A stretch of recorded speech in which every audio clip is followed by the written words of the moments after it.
अक्सर हमारे बीच में हमारे YouTube के परिवार के द्वारा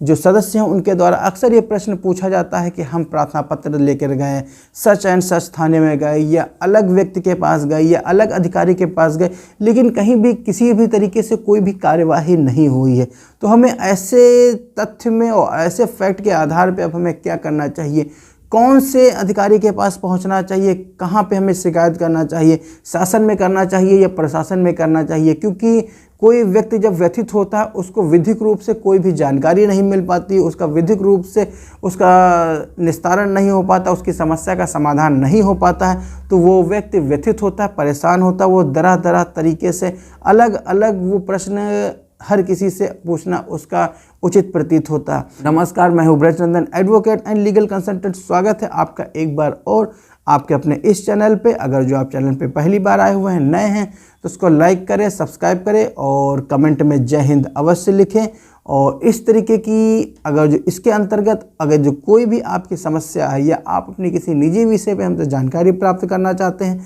तो संपर्क करने का माध्यम स्क्रीन पे है, आप हमसे संपर्क कर सकते हैं और अपने निजी विषय पे हमसे जानकारी प्राप्त कर सकते हैं। एक तथ्य मैं और कहना चाहूँगा इस तरीके की, अगर जो कोई भी घटना घटित होती है, क्योंकि 2013 में ललिता कुमारी बनाम state of UP, in cases में जो उच्चतम न्यायालय का जो मत अवधारित किया है कि किसी भी संज्ञेय अपराध में अगर जो कोई सूचना मिलती है, किसी भी माध्यम से मिलती है, अगर जो भार साधक अधिकारी है थाने का, उसको अगर जो कोई सूचना प्राप्त होती है किसी भी संज्ञेय अपराध की, तो उसको सर्वप्रथम बिना किसी विचार के, बिना किसी प्रारंभिक जांच को उसको एफआईआर तुरंत दर्ज करनी होगी। लेकिन इन आदेश के होने के उपरांत भी और इसके बाद भी कई आदेश भी माननीय उच्चतम न्यायालय ने अवधारित किए हैं और साथ में जो प्रशासन को और शासन में इस तरीके के निर्देश भी दिए गए हैं कि अगर जो सच एंड सच इस तरीके की जो घटना अगर जो उनके थाना क्षेत्र में अगर जो पाई जाती है तो उसको सर्वप्रथम बिना विलंब किए उसमें एफआईआर यानी कि प्रथम सूचना रिपोर्ट दर्ज करना अति अनिवार्य है।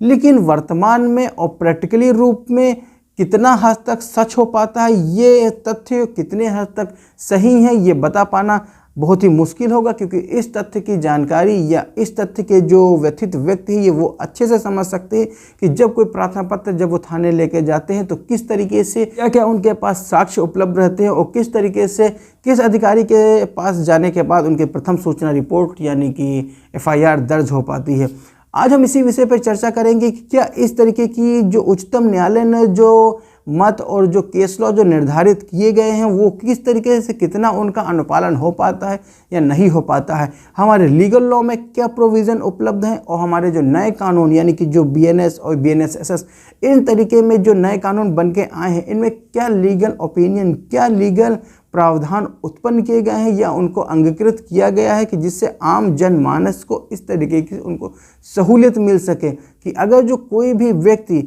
हर एक व्यक्ति लॉ के अधीन है, लॉ से ऊपर कोई भी व्यक्ति नहीं है, तो इसके अंतर्गत अगर जो कोई व्यक्ति भी इस तरीके की अगर जो अवहेलना करता है तो उसके खिलाफ आप क्या कार्रवाई कर सकते हैं या उसके खिलाफ हमारे जो नए लॉ में उसमें क्या प्रावधान किया गया हुआ है। या दूसरे शब्दों में हम ये कह सकते हैं कि भारतीय न्याय सुरक्षा संहिता या भारतीय न्याय संहिता में इस तरीके के क्या प्रावधान है जिसमें हम अगर जो इस तरीके की अगर जो अवहेलना की जाती है तो हम उसमें कौन से किस तरीके से हम उसमें लीगल प्रोविज़न को हम अपना सकते हैं। बात करते हैं इसी विषय पे, क्योंकि इसी के अंतर्गत श्याम सुंदर बनाम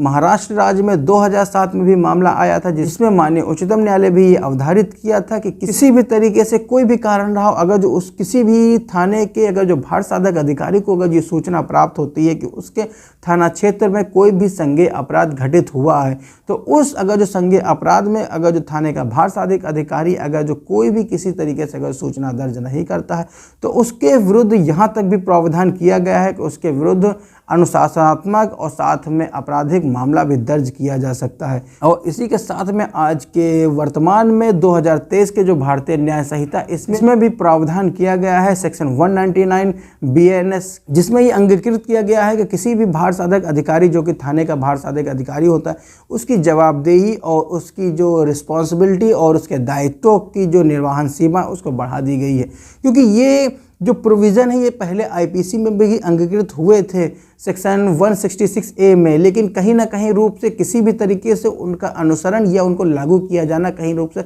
संभव नहीं हो पा रहा था। लेकिन नए कानून के अंतर्गत इस तरीके की जो ये प्रावधान किए गए हैं, इसमें हर एक जो अधिकारी उनकी समय सीमा या उनकी जवाबदेही को और बढ़ा दिया गया, जिसके अंतर्गत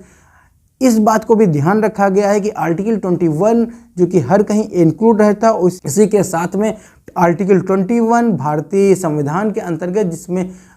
हर एक व्यक्ति को उसको जीवन यापन करने की स्वतंत्रता दी गई है। इसी के आधार पे किसी भी व्यक्ति को अगर जो उसके अधिकारों का हनन होता है तो सर्वप्रथम वो अपने क्षेत्र के थाने के भार साधक अधिकारी से संपर्क करता है, अपने संज्ञेय या असंज्ञेय जैसे भी अपराध होते हैं उसकी सूचना दर्ज करता है। अब ये भार साधक अधिकारी थाने का तय करता है कि जो सूचना उसको प्राप्त हुई है वो संज्ञेय है या असंज्ञेय है, क्योंकि इसी के आधार पर उसका वर्गीकृत किया गया है और जिसके अंतर्गत वो अपनी FIR दर्ज करता है। इसी के साथ में आज के जो परिदृश्य में देखते हुए, क्योंकि जिस डिस्ट्रिक्ट में या जिन क्षेत्रों में कमिश्नरेट सिस्टम लागू है वहाँ की जो स्थिति है वो थोड़ी भी कंट्रोल में आती है, और क्योंकि वहाँ पे पुलिस का नियंत्रण काफ़ी बढ़ जाता है। कहीं भी वहाँ पे घटना जो आमतौर पे जहाँ पे घटित होती हैं वहाँ उनके क्षेत्र में इस तरीके की अगर जो कोई घटना घटित होती है तो उनके संज्ञान में सर्वप्रथम आ जाता है, उनमें किसी भी तरीके से कोई भी अवहेलना नहीं की जाती है। तो आज का वीडियो यहीं तक है, इतना ही। आशा करता हूँ आज की जो विधिक जानकारी दी गई हो इसका आपने उपयोग किया होगा और ये जानकारी आपको भी समझ में आई होगी।